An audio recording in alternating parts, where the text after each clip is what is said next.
CM Punk, one of the greatest names in wrestling. Fans who have been watching wrestling for the past 10 years know the relevance and the power behind this name. The man who became the face of the company was amongst the most decorated WWE superstars in recent times. But Punk was released by the company in 2014 under mysterious circumstances. Punk's departure from the WWE was a shock for everyone. The man even sold more t-shirts than John Cena. It became a topic of debate and discussion until Punk himself had clarified the reasons behind him leaving the company.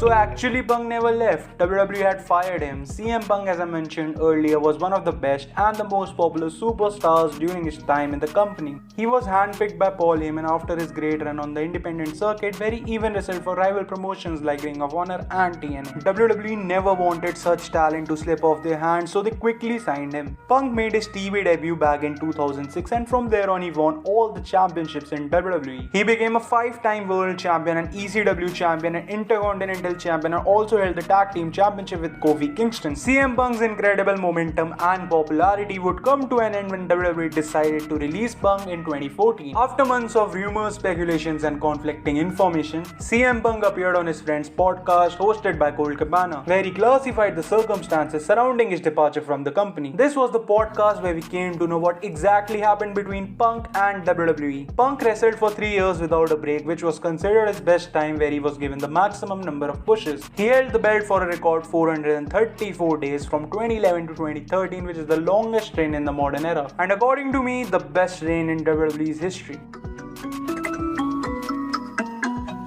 There were multiple reasons for Punk to quit. He was in the limelight for the past 3 years, where he wrestled daily and gave his 100%. The main goal or a dream for every superstar who wants to be a professional wrestler is to main event WrestleMania. After working his ass off for 3 years and still not main eventing WrestleMania made him feel frustrated. What made him more upset was that Rock and John Cena, who never dreamt to be a professional wrestler, were main eventing WrestleMania 2 times in a row. Rock, who was not even a regular performer, main evented Mania twice. Whereas CM Punk, who worked for 365 days a year, would never get to main event Mania. Punk even wrestled guys like Ryback, who were dangerous in the ring. He pushed his limits while wrestling, but in the end for Vince, it was just one guy, John Cena. He was officially fired on his wedding day, which he says was done on purpose. Vince McMahon never cared about Punk. He never cared about his hard work, his dedication, nothing. He just cared about John Cena, who main evented Mania 2 times in a row.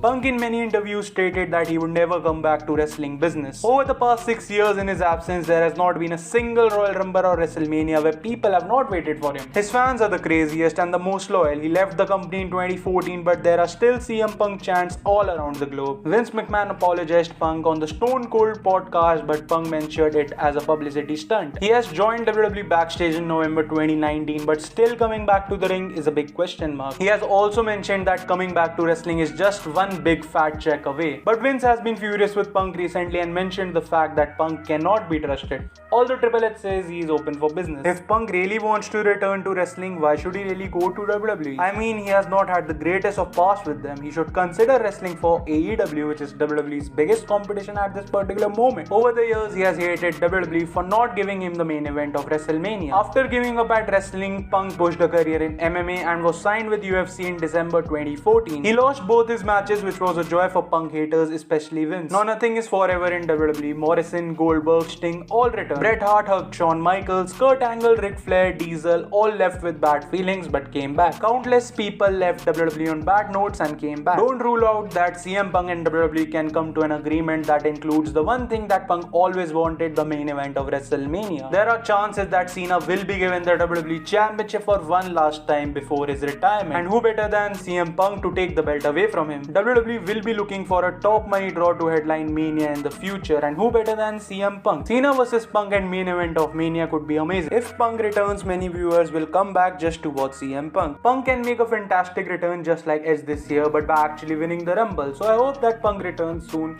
He's turning old though. So this was all for today's video. I hope you enjoyed it. Do like, share and subscribe if you're new. Thanks for watching.